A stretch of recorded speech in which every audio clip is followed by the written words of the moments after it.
Mesdames, Messieurs, peuple congolais, chers membres de la diaspora, je vais ici vous alerter une fois de plus sur la montée en puissance des escadrons de la mort dans les hôpitaux dans notre pays,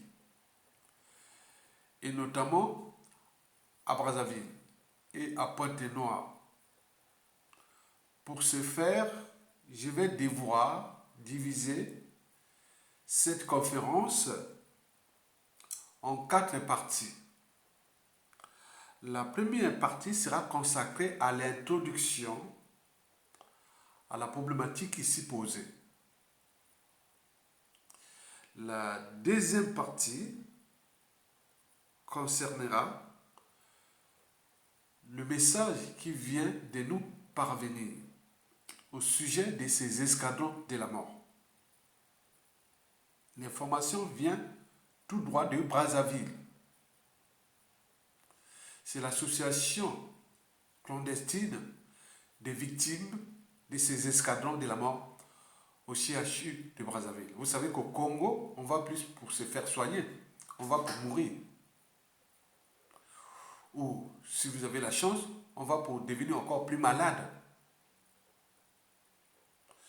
Et après lecture de ce message qui vient de nous parvenir, je ferai le décryptage citoyen, intellectuel, en tenant compte de la réalité et de ce que je connais. Parce que individuellement et collectivement, nous Congolais, on en a perdu beaucoup là-bas. J'en ai perdu beaucoup de membres de ma famille dans ce CHU-là de Brazzaville. Et combien d'autres Congolais.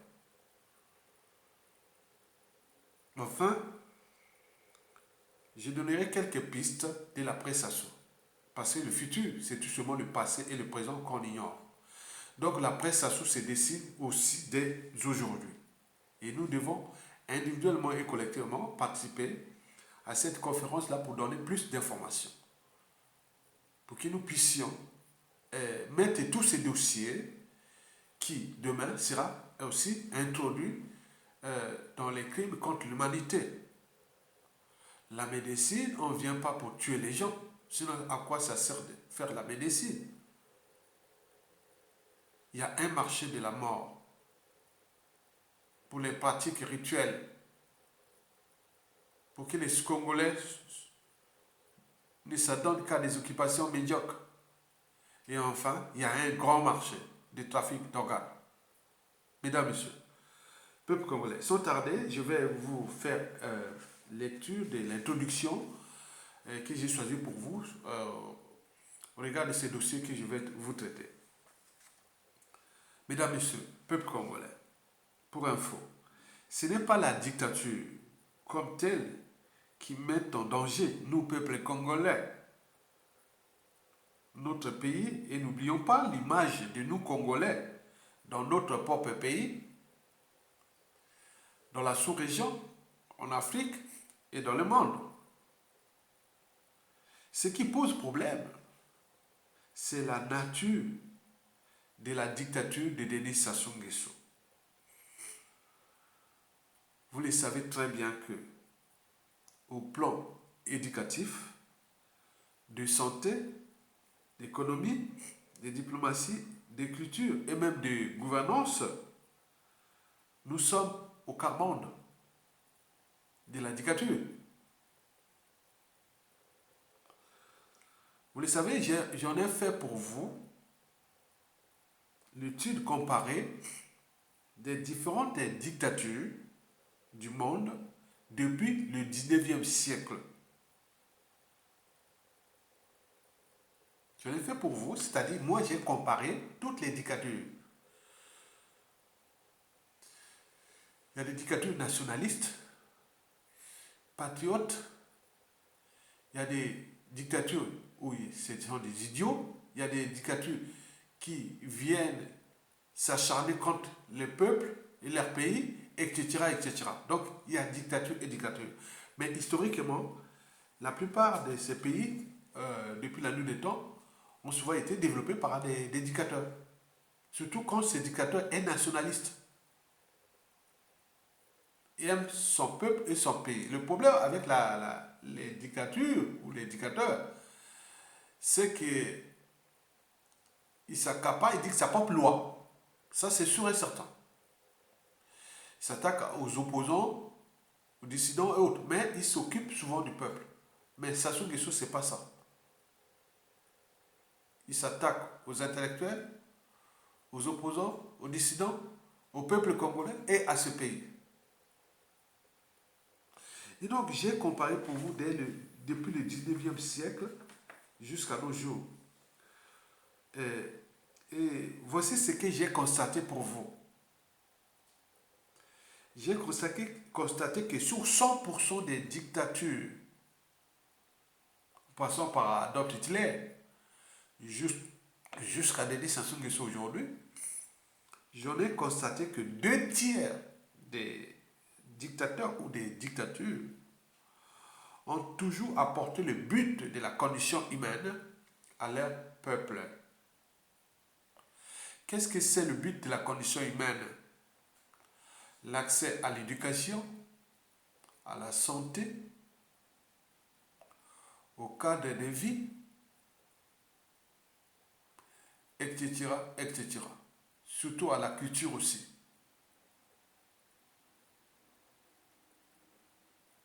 Ça, c'est 2 tiers des dictateurs dans le monde historiquement depuis le 19e siècle.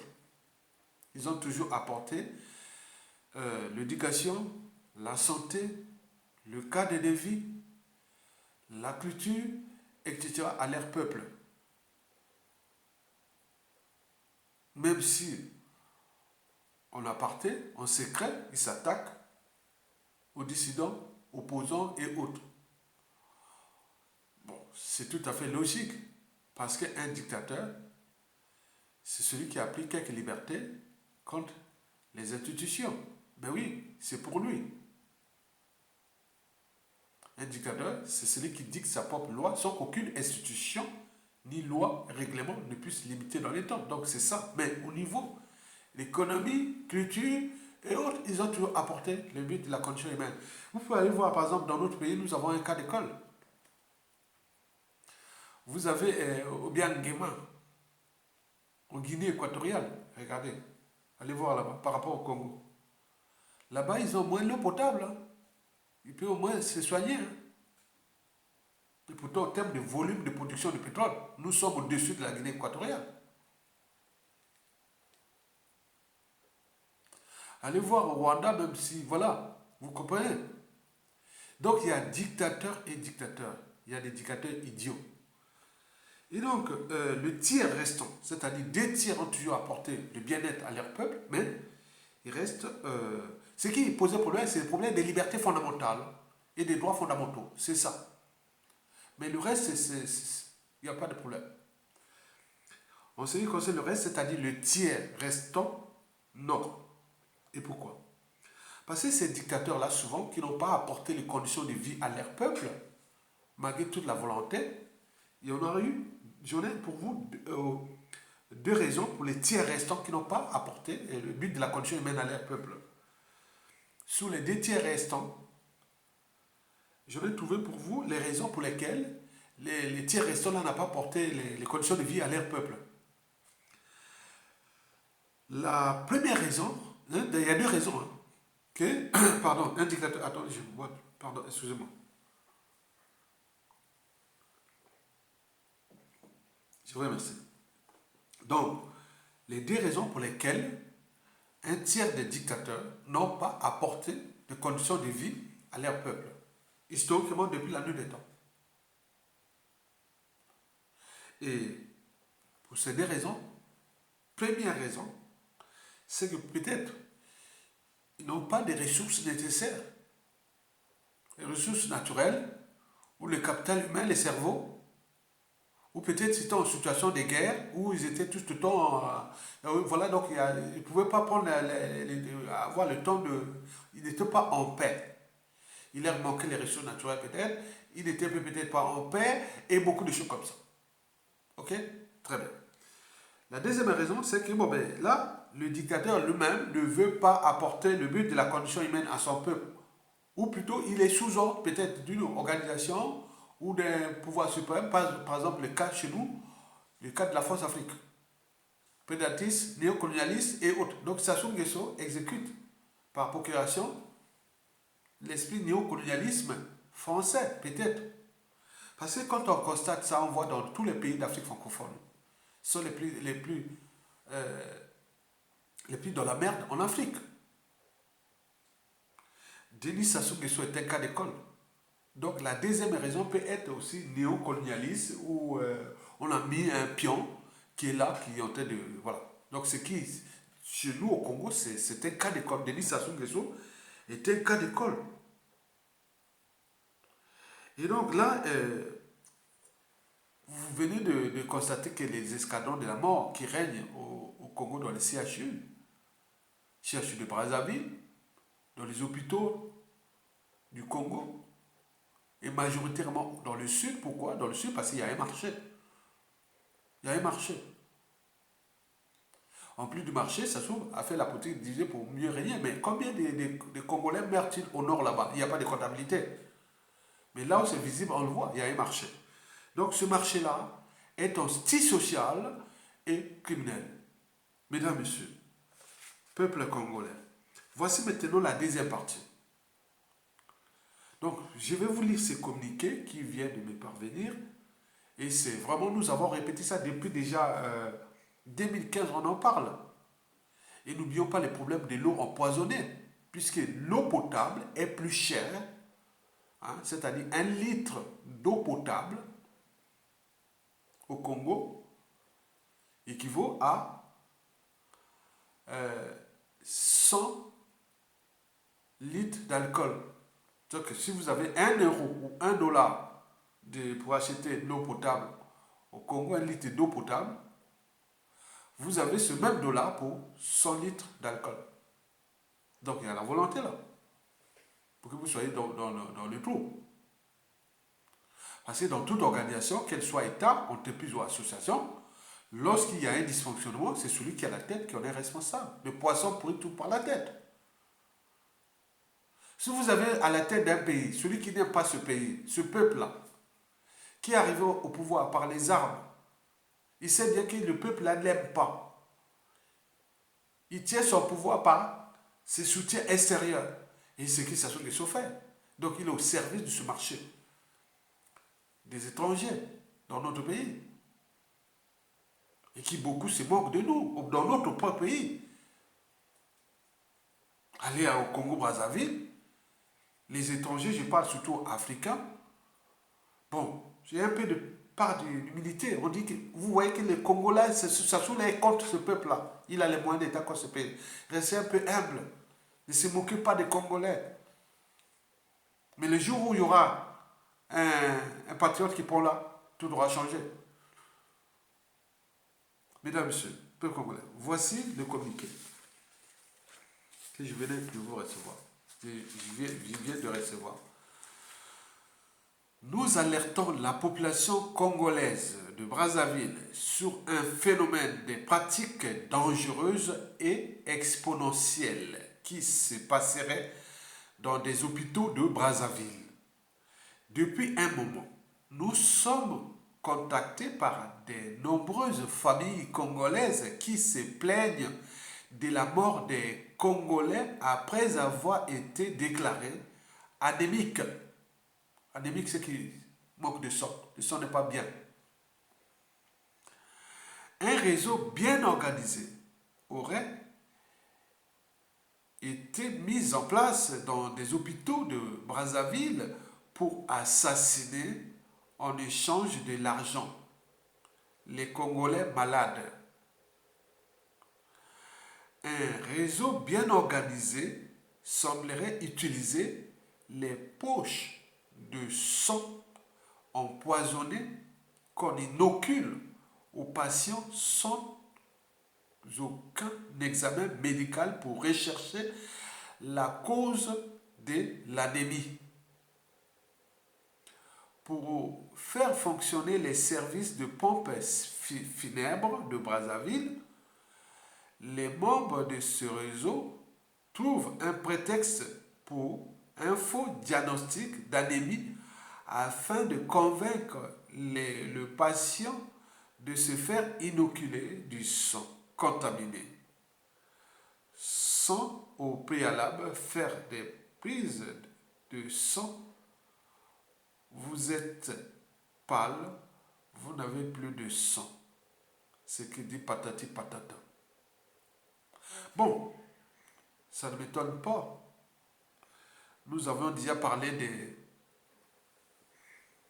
des pratiques rituels francs-maçonniques où les dignitaires du régime viennent dans les morgues, ils dorment dans les morgues pour faire se frotter les morts. Vous venez là, et cadavre qui est là, il vient faire ses pratiques toute la nuit, après il se ressort le matin. On en a vu parfois au moment où les employés rentrent, ils sont surpris. Mais où est-ce qu'ils donnent les clés? Comment est-ce que ça se passe? C'est à la chaîne. Vous avez vu les 600 corps enterrés à la va-vite en 2020 ou 2019 ou 2020? Mais ce sont ces corps-là. Donc ce sont là les pratiques, non seulement sataniques, puisque le régime Sassou Nguesso est lui-même friand, adepte de ces pratiques franc-maçonniques d'un autre temps. On fait des rituels sur les ossements, sur tout ce qui est là. Je n'ai jamais vu ça. En plus de ces pratiques-là, mais les cadavres-là, c'était un marché de trafic d'organes. Nous l'avions révélé ça en 2015, 16, 17. Comment cela se fait-il que les morgues de Brazzaville et de CHU de Brazzaville et de Pointe-Noire sont au standard des règles d'hygiène des morgues du monde entier? Mais parallèlement, les hôpitaux sont pas au Moyen-Âge, même au-delà du Moyen-Âge, en termes des règles d'hygiène.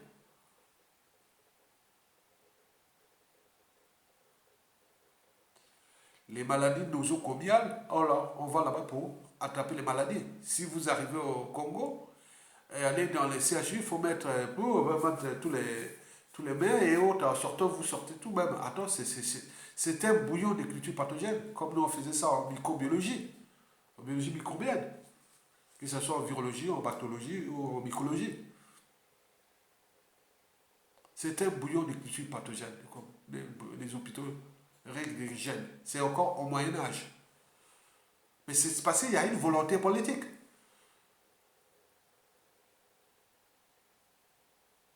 Vous avez ces escadrons de la mort. À Pointe-Noire, on allait chercher dans les familles pour enlever les enfants, même atteler jusque dans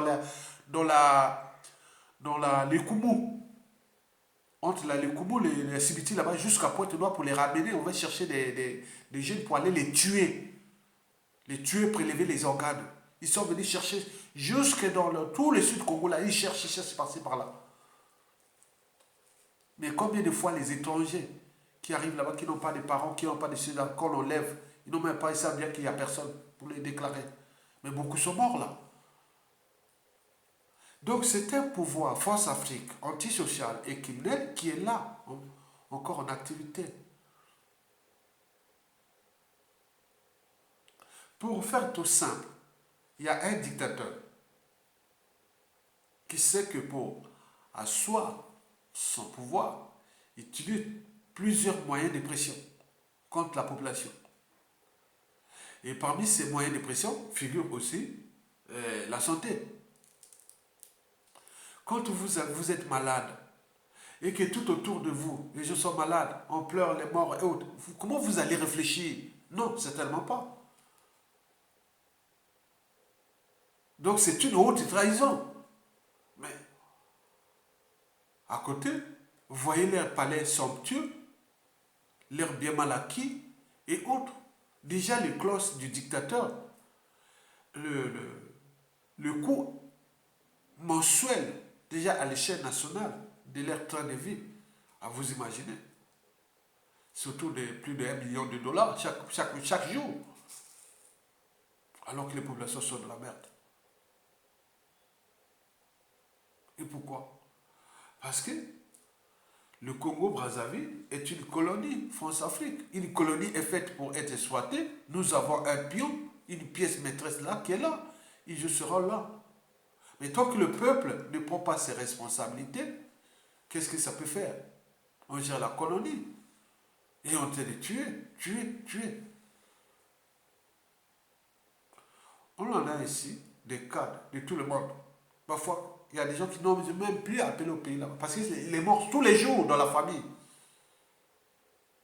On voit 500 là, on voit 1000 là. Ils ont même mis, il y a le marché des pompes funèbres. Tout est contrôlé par les clans. Et pour enterrer, c'est pas moins. Attends.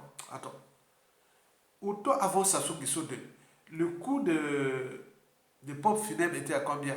Parfois c'était gratuit, l'État prenait, mais même si on fait les marchés. Aujourd'hui, pour enterrer à Brazzaville, la moyenne, c'est 1 million de francs CFA. C'est-à-dire 1500 euros ou 1500 euros comme ça, comme ça. Donc il y a un marché. Le marché des pompes funèbres, le marché des trafics d'organes, tout va au niveau du clan. C'est pourquoi ces clans, c'est des dangers permanents du Congo. Si bien que certains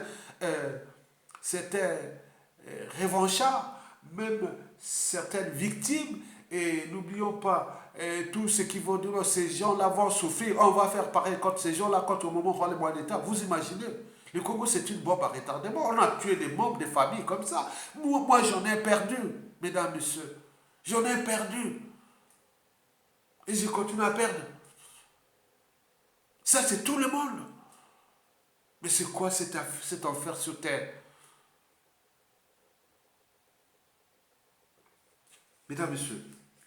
Donc, il y a le marché des pompes funèbres. Il y a le marché des pratiques Lucifer, franc-maçonnique, des Sassou. Il y a aussi les marchés pour que les populations soient dans la merde, avec les émotions et autres, et ne puissent plus réfléchir. On appelle ça la haute trahison. Mesdames, messieurs, peuple congolais, un propre cousin, côté maternel, c'est un cousin propre de moi, du côté maternel, c'était un pneumologue, un brillant élève, il avait eu son bac, du coup, c'était un matheux, c'est un matheux, mais j'étais surpris qu'il était parti faire la médecine. Mais il avait eu son bac C, du coup, le bac plus 15 sur 20, ces années-là, à Makwa, chez moi. Donc, après, il était allé faire la médecine en URSS. Et après, il est revenu en France, il a continué beaucoup de spécialités. C'était un pneumologue. Il est là, il s'appelle Thierry Paul Fondia. Il a écrit ceci. Bon, je vous ai fait. Donc là, il y a Congo-Brazzaville, un système de santé dystopique. Dystopique, qu'est-ce que ça veut dire dystopique? Dystopique, quand on voit les psychotropes, les drogues du cerveau. Vous avez des stimulants. Vous avez les neuroleptiques, les antidépresseurs et tout compagnie. Bon, donc, si on pouvait scinder les drogues du cerveau, il y a ceux qui stimulent le cerveau, c'est ce qu'on appelle les stimulants. Il y a ceux qui vous font dormir, c'est ce qu'on appelle les hypnotiques. Et il y a ceux qui vous, c'est ce qu'on appelle les dyslexiques. Donc, un système dystopique, c'est un système. Vous voyez? Donc, on prend ceux qui sont pour l'éveil, les stimulants, les cafés et les nanavas. Et ceux qui abaissent l'activité du cerveau, donc les réflexes, comme les hypnotiques, les barbitiques, comme on peut citer l'alcool. Ok? Mais il y a d'autres qui sont qu'on appelle dysleptiques. Ça n'augmente pas l'activité du cerveau, non plus ça n'abaisse l'activité du cerveau, mais ça va faire. Comme ça. Comme les neuroleptiques, voilà, des choses comme ça. Donc, dystopique, ça veut dire que ça. C'est. Voilà. Donc, c'est comme les joints, hein, comme un joint, excusez-moi les termes, comme les pétards, comme voilà, les drogues dures, là. Hein, comprenez? Donc, le Congo, le système de santé du Congo devient comme les drogues dures. Et donc, voilà, avec ces points d'accoutumance et de tout ça qu'on voit dans la pharmacodépendance. Voilà. Donc, attends, c'est chaud, hein. Je vais pas faire un coup de pharmacodépendance. Bon, je vous lis ce qu'il avait écrit déjà. Ce livre venait d'être publié en 2020. Il est là. Donc, vous pouvez lire déjà.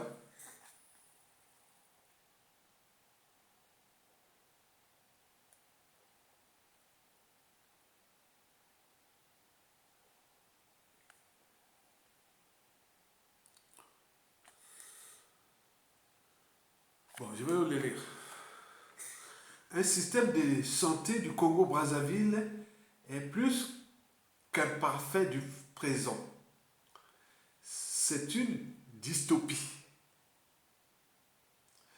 Et l'on s'étonne qu'au Congo, il y ait maintenant des patients qui souffrent des hépatites C, du HIV, sans que l'on sache comment ils ont attrapé ces pathologies. Donc au Congo, il y a des gens qui vont à l'hôpital, se trouvent avec des pathologies qui n'existent même pas dans la population haute.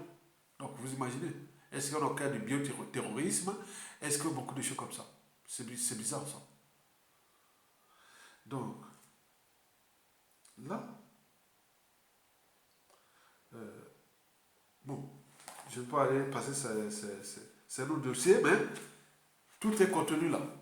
Il a bien expliqué le système du Congo-Brazzaville qui est vraiment un système vraiment dystopique. Dystopique. Et pourtant, on a loué des millions d'argent, on a mis beaucoup d'argent, mais où l'argent, on ne sait pas où c'est parti.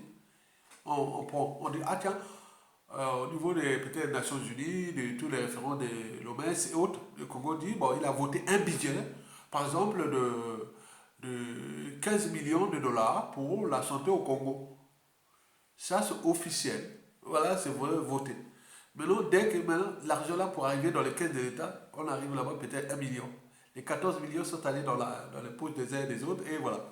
Donc c'est organisé. Et personne ne va en prison et autres. Voilà le pays. Donc, vous avez tout compris. Donc, notre problème aujourd'hui, qu'est-ce qu'il faut se dire? Donc, j'ai quelques pistes pour vous pour l'après. Parce que l'après qui est là, c'est que nous avons, le système de santé là est fini. Il n'y a pas, il n'y a pas, il n'y a pas. Parce que, écoutez, on nous signale que au CHU, il y a plus de 100 vétérinaires qui soignent là. Le CHU de Brazzaville, vous imaginez un vétérinaire.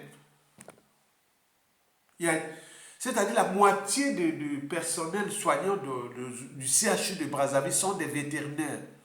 Mais pourquoi? Un vétérinaire soigne des animaux. Est-ce que les Congolais sont-ils devenus des animaux? Ce sont ces gens-là qui représentent les escadrons de la mort.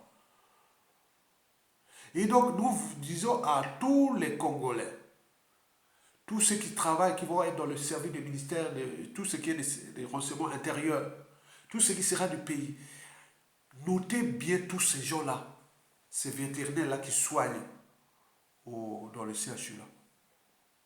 C'est eux qui auront s'ils ont moins un cerveau. Un vétérinaire ne doit pas se retrouver dans un CHU. Prenez ces noms-là, ces gens-là. Justice sera rendue. Ça, c'est le premier dossier.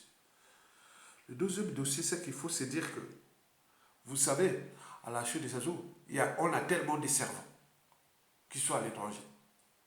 Des managers, des médecins, des économistes, des diplomates, de tout, on a tout. La matière grise est là, on en a fourni. Vous voyez que nous, après 97, nous étions moins de... Avant 97, les Congolais et Brazzaville, nous étions moins de... disons des 15 000 Congolais à l'étranger. Congolais de Brazzaville. à l'étranger. Et depuis le coup d'État anglo force africaine de Denis Sassou Nguesso, nous sommes aujourd'hui plus de 2 millions à l'étranger. Et en particulier en Occident, européen et nord-américain, les enfants et petits-enfants et autres. Donc il y a la matière, on a des cerveaux. Donc, à la chute, au moment de Sassou, que ce soit avant ou pendant les états généraux de la nation, que ce soit la santé, la défense et autres, mais il y a une priorité qui sera là, la priorité santé.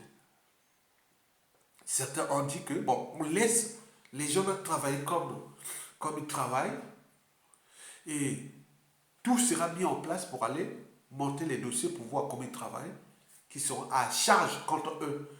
Et beaucoup vont aller en prison. Beaucoup seront même radiés ou je ne sais pas quoi va arriver.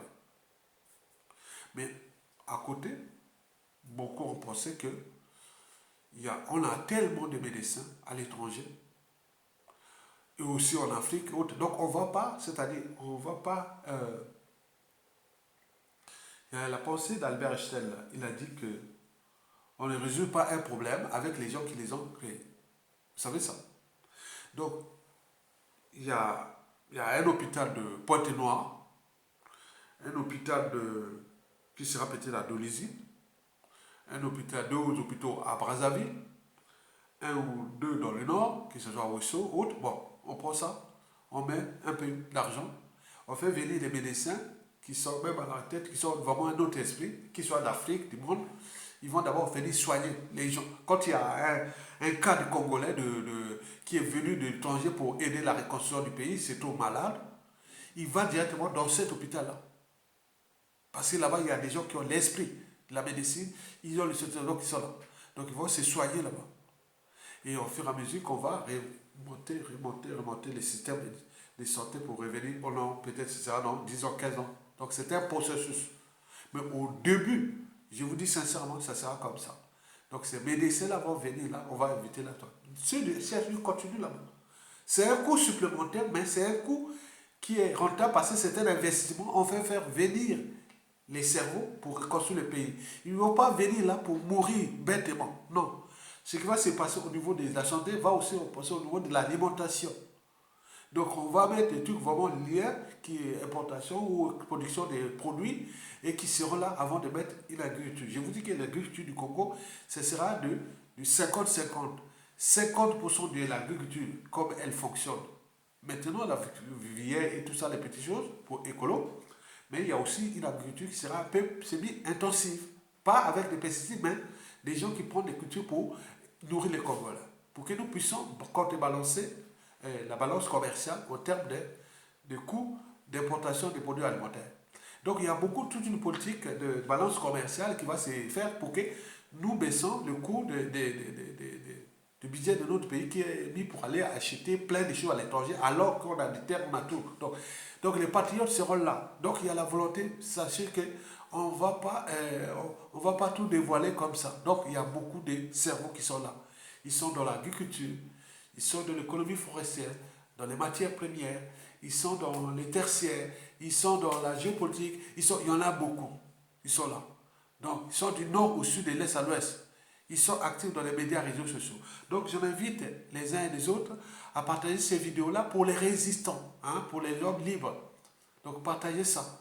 C'est pas attendre que Momo Sassou tombe, comme c'était, je vous dis, ça m'a fait rigoler. C'était en 2016 là, à côté de l'ambassade, on était manifesté ou faire le truc d'élection à nous.